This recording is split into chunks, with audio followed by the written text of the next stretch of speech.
नमस्कार, मैं Rajesh Lakhera, assistant professor chemistry, government college.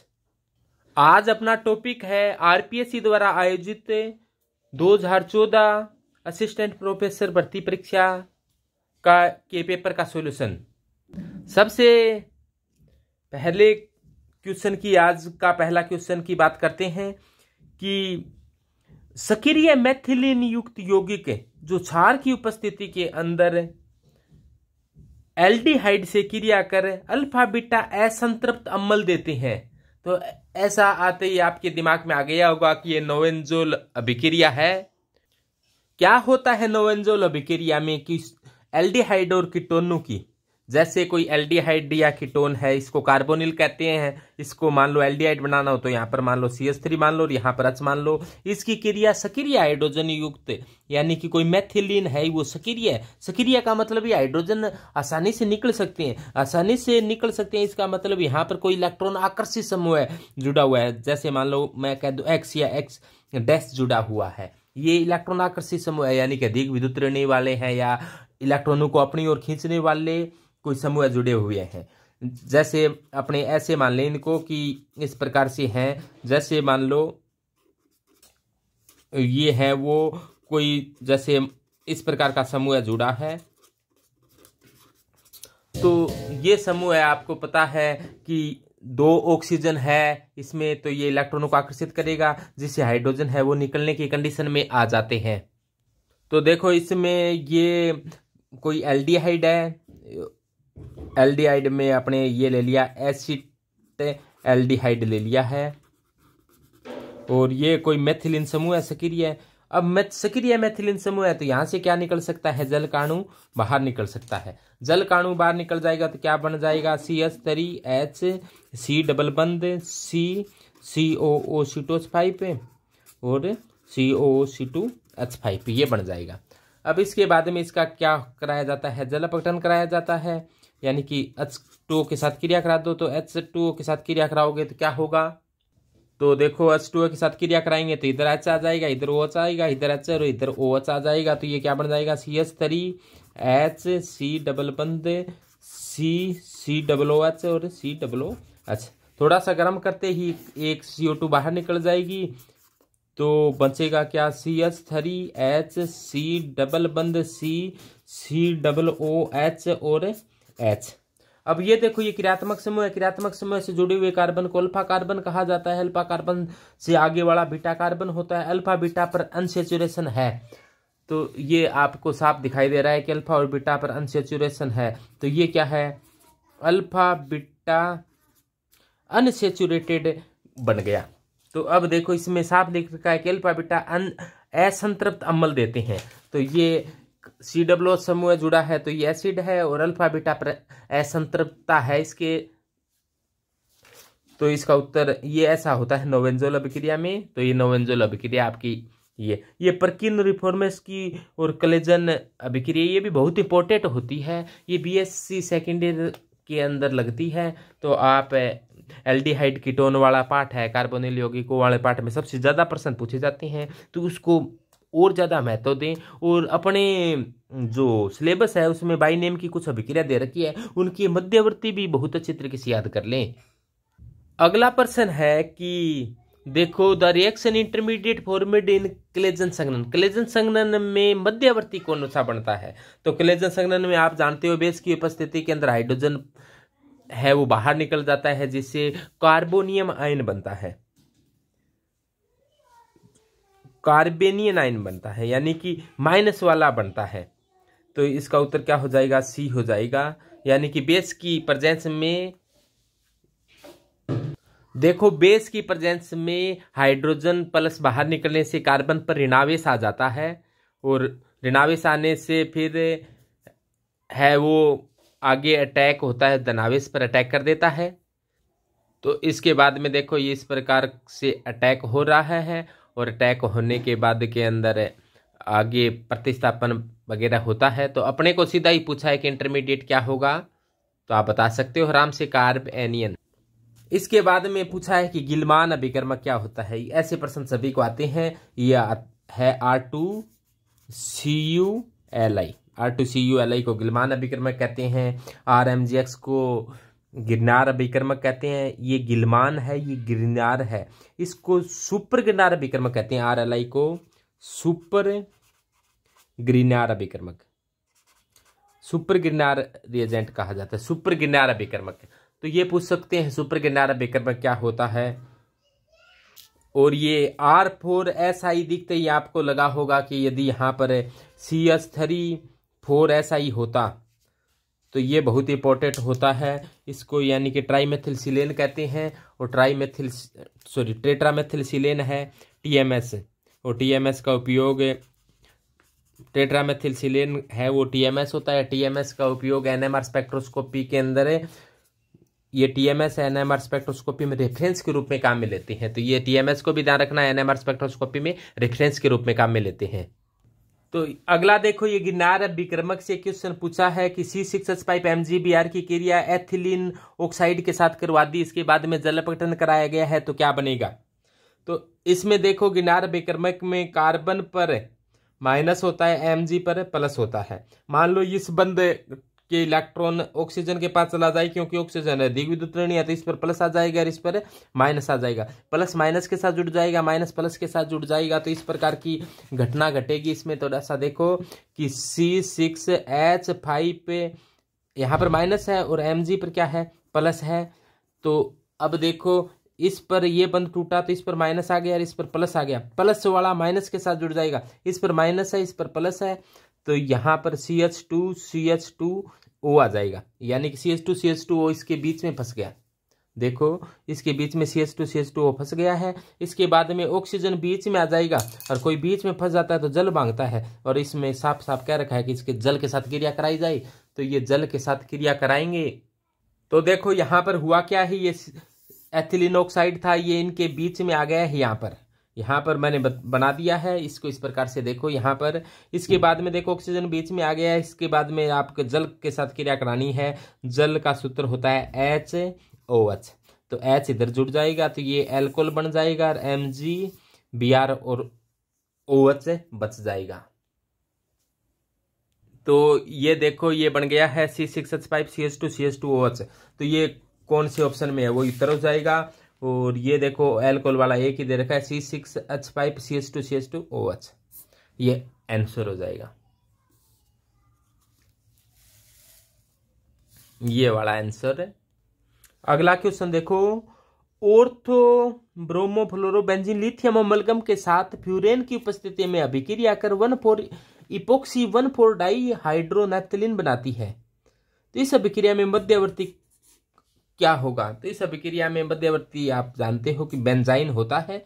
Benzene क्या होता है, ये बेंजीन है जैसे, और बेंजीन में इस प्रकार से बेंजीन है। बेंजीन में यहाँ पर यदि ट्रिपल बंद होता है, इस प्रकार से ट्रिपल बंद होता है, तो इसे कहा जाता है बेंजाइन, ये होती है बेंजाइन।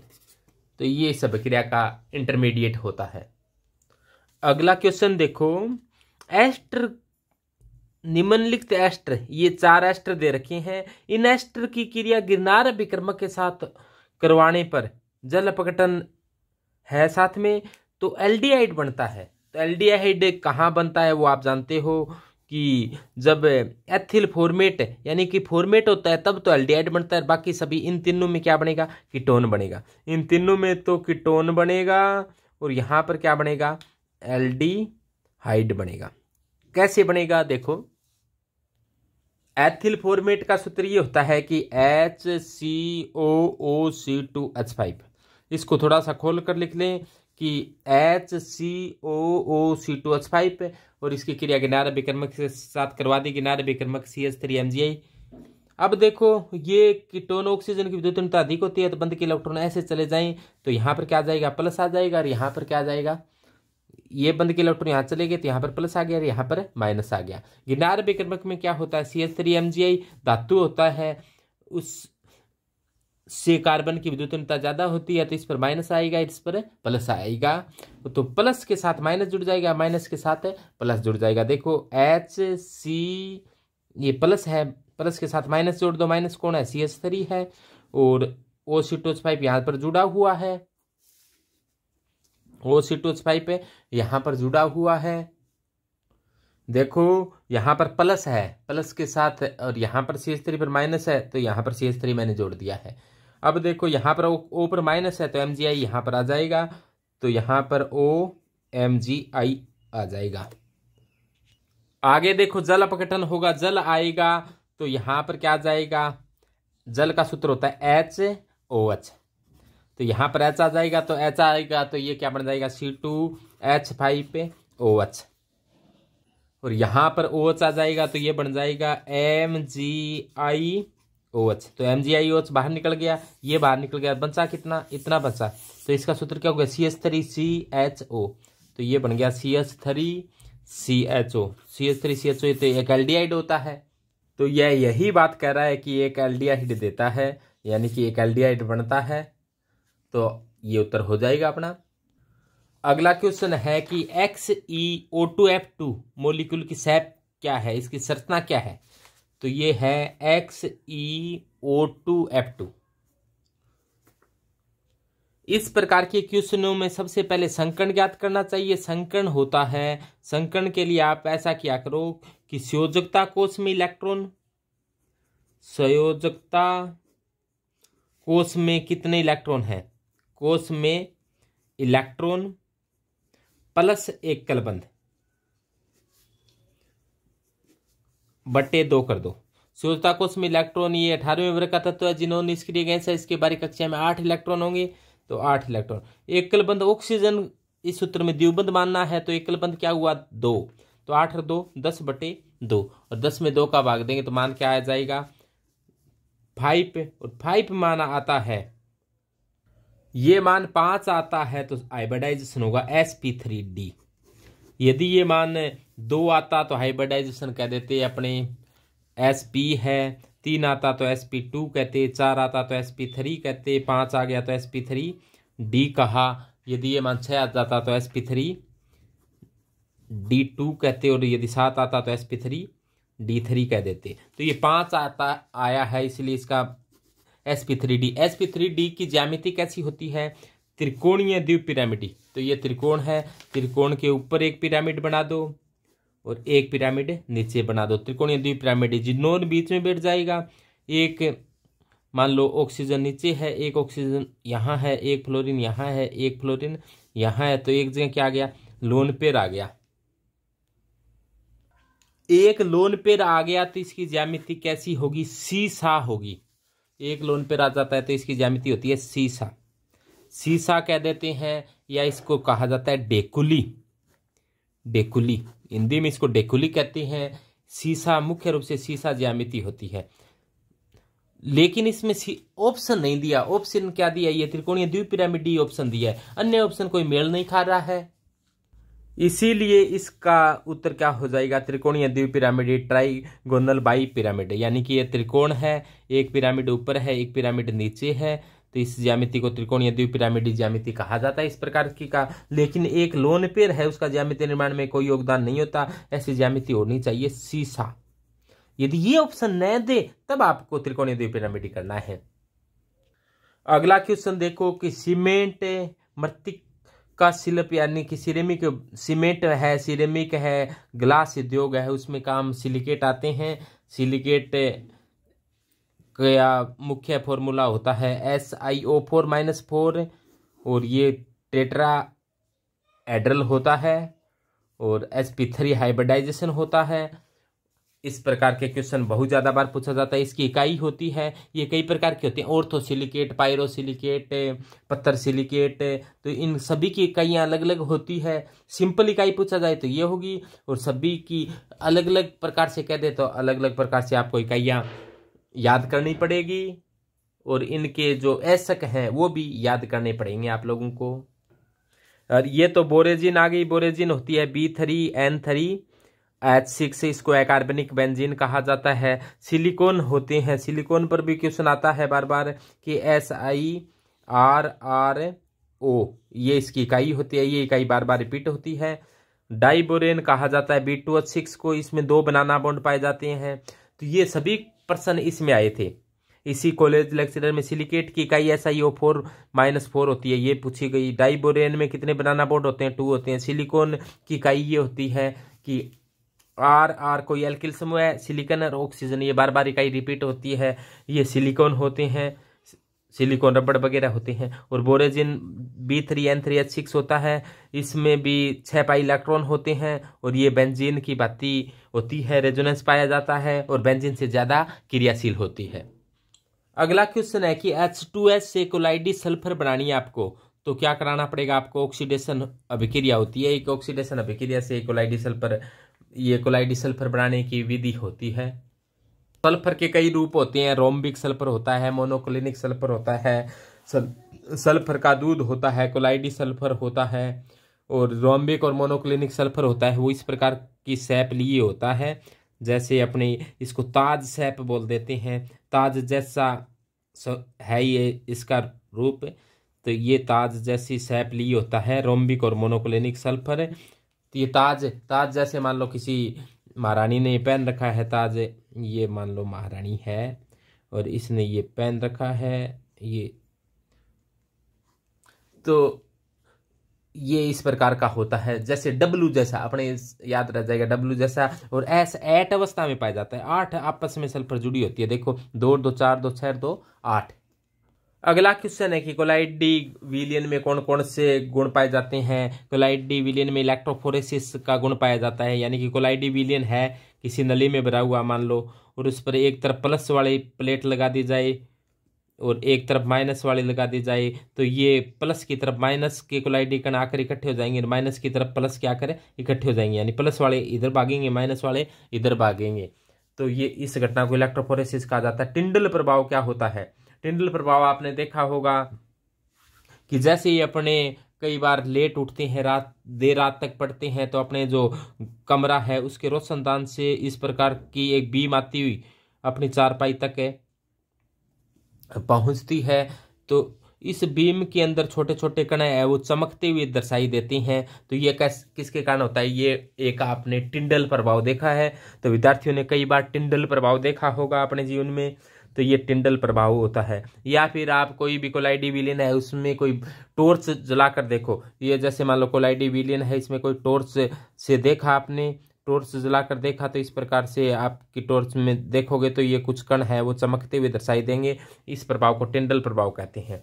कोलाइडी कणों का आकार 10 से लेकर 10,000 एंगस्ट्रॉम का होता है, तो ये भी याद कर लो, आपके कोलाइडी कणों का आकार कितना होता है? 10 से 10,000 एंगस्ट्रॉम का होता है। तो ये तीनों गुण पाए जाते हैं, लेकिन ये चौथा गुण विसरण का गुण कोलाइडी कणों से संबंधित नहीं है। विसरण का गुण गैसों में पाया जाता है और ठोसों में। ठोस को जब विलयन बनाते हैं, जैसे मान लो आप KMnO4 को आप जल में डालोगे तो KMnO4 का रंग है वो पूरे समय में फैल जाएगा, ये एक विसरण है। जैसे अपने अगरबत्ती लगा दी, अगरबत्ती की सुगंध पूरे कमरे में फैल जाती है, किस कारण से? विसरण के कारण से। लेकिन कोलाइडी कणों में ये विसरण का गुण नहीं पाया जाता। अगला है कि स्कंदन क्षमता है वो धनायन की संयोजकता पर किस प्रकार से निर्भर करती है? आप यहाँ पर लगेगा RD व सुलजे का नियम। RD सुलजे का नियम है, उसमें बताया गया कि मोर चार्ज मोर कोगुलेशन, मोर चार्ज है वो मोर कोगुलेशन होगा,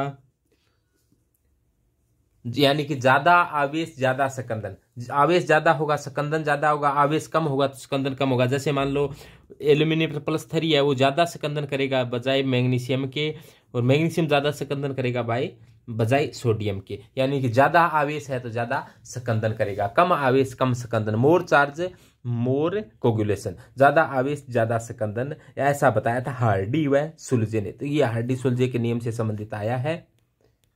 अगला क्वेश्चन देखो कि यदि एसिटोएसिटिक एस्टर के सोडियम लवणों की क्रिया I2 के साथ करवाकर जल अपघटन करवाएं तो क्या होगा? तो इसका हो जाएगा अम्ल सक्सिनिक एसिड बनेगा। कैसे बनेगा ये देखो, सक्सिनिक एसिड का निर्माण तो इस प्रकार से, सबसे पहले तो क्या होगा, ये सोडियम लवण 2 ले लो, एसिटो ये मेलोनिक एस्टर है, NaI बाहर निकल जाएगा। इसके बाद में आप जल अपघटन करा दो, गर्म करने से कार्बन डाइऑक्साइड बाहर निकाल दो, सक्सिनिक एसिड बन जाएगा। तो सुकरात के बारे में आप सभी जानते हो, सुकरात को मृत्यु दंड देने के लिए एक जो तेल पिलाया गया था वो क्या था, वो था क्विनीन। क्विनीन एक प्रकार का साल्ट है, वो जहरीला होता है, अत्यधिक जहरीला जहर होता है वो क्विनीन। तो एक विमीय बॉक्स में कण की एनर्जी का सूत्र आप सभी जानते हो, ये होता है n स्क्वायर h की स्क्वायर अपॉन 8 ma की स्क्वायर। ये एनर्जी का सूत्र है। n का मान यदि 1 रखोगे तो ये आ जाएगा h की स्क्वायर अपॉन 8 ma की स्क्वायर, 2 रखोगे तो 4 आ जाएगा। इस प्रकार से तो देखो ये 1D बॉक्स में कण की एनर्जी का सूत्र होता है और n यहाँ पर ऊर्जा स्तर होते हैं। यदि n का मान 1 रख दोगे तो ये आता है h की स्क्वायर अपॉन 8 ma की स्क्वायर। इससे कम ऊर्जा नहीं हो सकती 1D बॉक्स की। तो ये कई बार पूछ लिया जाता है कि 0 पॉइंट एनर्जी क्या होती है, तो ये होती है 0 पॉइंट एनर्जी, यानी कि कम से कम एनर्जी कितनी होनी चाहिए, h की स्क्वायर अपॉन 8 ma की स्क्वायर। यदि n का मान 2 रख दोगे तो 2 की स्क्वायर आ जाएगा, 3 रख दोगे 3 की स्क्वायर 9 आ जाएगा, 4 रख दोगे तो 4 की स्क्वायर 16 आ जाएगा, यानी कि E2 है वो 4E1 होगा। ये ध्यान देना, ये समझ पूछ लेते हैं कई बार, E2 4E1, E3 9E1। तो ये सूत्र याद है आपके तो आसानी से कर सकते हो। अगला क्वेश्चन आया है कि समय आश्रित श्रोडिंगर समीकरण क्या है।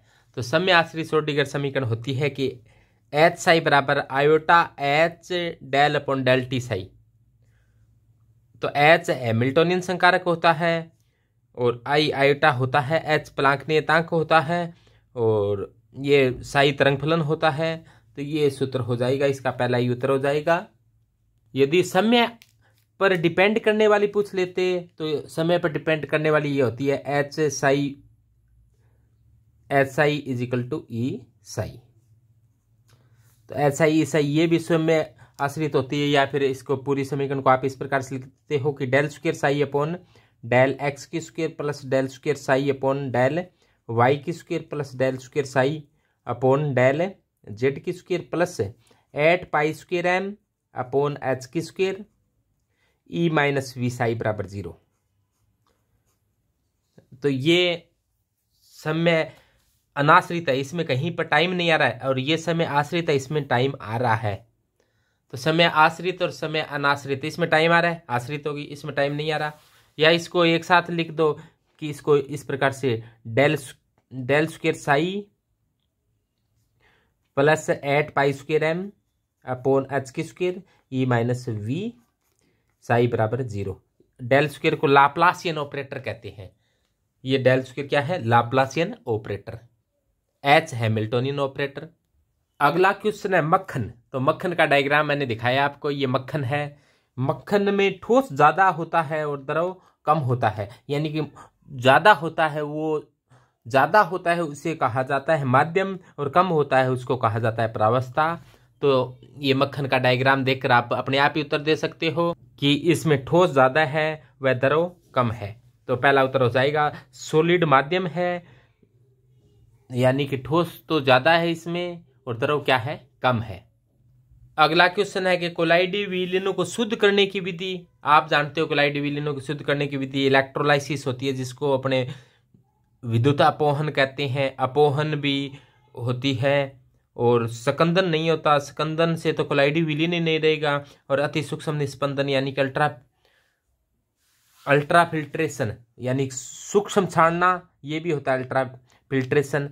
कोगुलेशन नहीं होता। कोगुलेशन का मतलब तो क्या होता है, जो कोलाइडी विलीन है, कोलाइडी विलीन में प्रक्षेपण प्रावस्था व प्रक्षेपित माध्यम है, वो दोनों का अलग हो जाना, यानी कोलाइडी विलीन में जो दो चीजें मिलकर बनी है उन दोनों का अलग हो जाना, जो इसके अंदर घुला हुआ है वो नीचे जम जाए और इस प्रकार से अलग हो जाना क्या कहलाता है, सकंदन कहलाता है। सकंदन का अर्थ जमना होता है, अलग हो जाना होता है। तो ये तीन तो विधियां हैं, अपोहन और ये सकंदन नहीं है। तो सकंदन कोगुलेशन होता है, और कोगुलेशन के लिए आर.डी. सुलजे ने नियम दिया था, मोर चार्ज मोर कोगुलेशन, ज्यादा आवेश है ज्यादा सकंदन होगा। तो अगला क्वेश्चन देखो कि element strength is measure of, तो इसका उत्तर है सोलवेंट एब्जॉर्प्शन एनर्जी। ये क्या करते हैं, जो एब्जॉर्प्शन कौन से ज़्यादा करेंगे इसका एक निश्चित क्रम होता है, वो क्रम आपको याद करना पड़ेगा। ये क्रोमेटोग्राफी वाले पाठ से आया है, यानी कि अधिशोषण क्या होता है, अवशोषण क्या होता है, शोषण क्या होता है। तो ये बहुत ही इम्पोर्टेंट है, यहाँ से काफ़ी बार क्वेश्चन पूछे जाते हैं। अगला है कि विल्किंसन उत्प्रेरक क्या काम आता है। विल्किंसन उत्प्रेरक काम क्या आता है, हाइड्रोजनीकरण के काम आता है। ये हाइड्रोजन जोड़ता है, यानी कि H2 को जोड़ने के लिए विल्किंस उत्प्रेरक का काम में लिया जाता है। तो ये समांगी टाइप का होता है, समांगी हाइड्रोजनीकरण करता है। तो ये विल्किंसन कैटलिस्ट होता है, वो क्या होता है कि PH यानी कि फेनिल आता है 3 बार फास्फोरस के साथ, ये भी 3 बार आता है। तो ट्रिस ट्राईफेनिल फास्फेट रोडियम क्लोराइड इस प्रकार का होता है विल्किंसन कैटलिस्ट। का डायग्राम कैसा होगा, देखो ये देखो रोडियम और क्लोराइड है। रोडियम के साथ 3 फास्फोरस जुड़े हुए हैं, और प्रत्येक फास्फोरस के साथ 3 बेंजीनोबिलिया जुड़ी है, यानी कि 3 बार फेनिल जुड़ी है। ट्रिस का मतलब 3 बार हो गया। ट्राईफेनिल है, फॉस्फेट है, फिर रोडियम है, फिर क्लोराइड है। तो ट्रिस ट्राईफेनिल फॉस्फेट रोडियम क्लोराइड है, इसका संरचना होती है, नाम होता है इसका। अगला है कि सैंडविच यौगिक का एग्जाम्पल है। तो फेरोसिन सैंडविच यौगिक का उदाहरण होता है। ये फेरोसिन इस प्रकार से होता है, और इसके बीच में Fe+2 आ जाता है। तो ये इस प्रकार से ये अपना आवेश है वो इस प्रकार से डोनेट कर देता है, इसे फेरोसिन कहा जाता है। एक बात ध्यान रखना कि कहीं पर एल्कोहल का निर्माण करना हो तो सबसे बढ़िया होता है LiAlH4 है ना। कहीं पर एल्कोहल बनाने के लिए सबसे अच्छा माना जाता है ये अपचायक लिथियम एल्यूमिनियम हाइड्राइड। यह क्वेश्चन पेरिसाइकिल रिएक्शन से पूछा गया है। पेरिसाइकिल रिएक्शन में सबसे इंपॉर्टेंट अभिक्रिया होती है ये पार्टेनोव-बुच्ची रिएक्शन। तो ये क्वेश्चन कई बार आता है, और ये बस सिंपल रूप से ये जुड़ जाती है, तो हो जाएगा इसका तीसरा उत्तर पार्टेनोव। ये रोजेनमुंड अपचयन पूछ लिया जाता है कि रोजेनमुंड अपचयन पहले भी पूछा गया था, RPSC द्वारा 2-3 बार पूछ लिया गया। PD और BSO4 होता है, वो रोजेनमुंड अपचायक होता है। ये रोजेनमुंड अपचयन में जो प्रोडक्ट होता है वो सिस प्रोडक्ट बनता है। तो धन्यवाद। आगे का पेपर लेकर जल्दी हाजिर होते हैं। मैं राजेश लखेरा, RSD केमिस्ट्री राजेश लखेरा। तो कृपया चैनल को सब्सक्राइब करें और वीडियो को शेयर ज़रूर करें, ताकि सभी तक जो मटेरियल मैं पहुंचाने का प्रयास कर रहा हूं वो सभी तक पहुंच सके। तो धन्यवाद।